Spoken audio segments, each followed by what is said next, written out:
Nu was es so für eine hele Tiet, dat de Kaiser anordnet hef, dat es eine Volkszählung geben soll.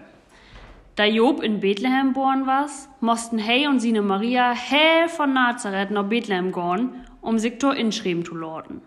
Man bloß ist Maria nur al in 9. Monat schwanger und diese Reise konnte eine große Qual für erwähnen. Voll Menschen waren auch auf dem Weg nach ihren Heimatort.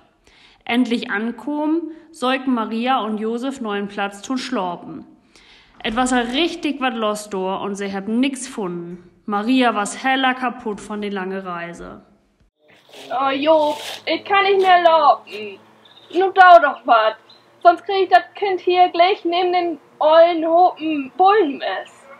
Worte man Mia, ich komm mal eben noch den Wirt hin und klopp man eben an de Dörren.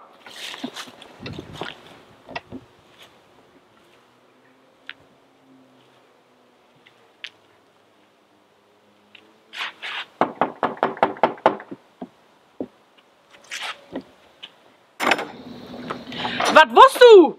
Ein Dack übern Kopf für diese Nacht, tun schlafen. Für die Volkszählung oder was? Hä? Ja.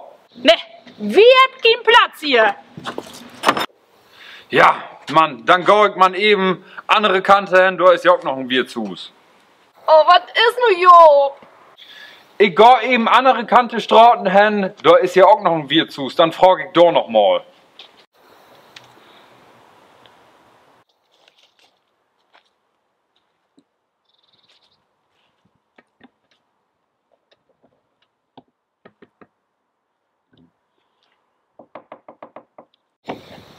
Was ist sie denn nu allwer?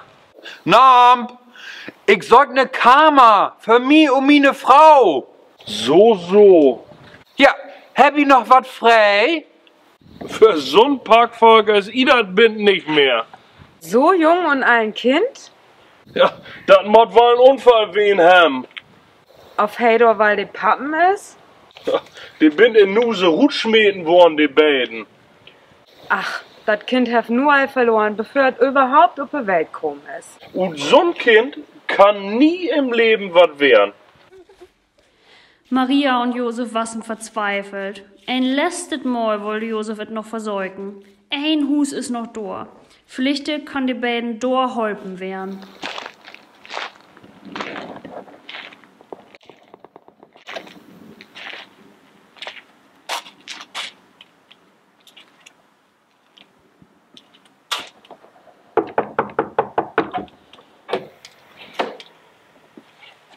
Moin. Tag auch. Hab ich ne Kammer für uns frei? Sie krieg ein Kind. Es ist alles proppevoll. Wir habt keinen Platz mehr frei. Das tut mir leid. Aber Pflichte können bei uns in den Stall unterkommen. Da bin zwar Ochs und Esel, aber es ist warm. Oh, wie bedankt uns heller bei you. Vielen Dank. In diese schwierigen Titen muss man ja auch zusammenheulen.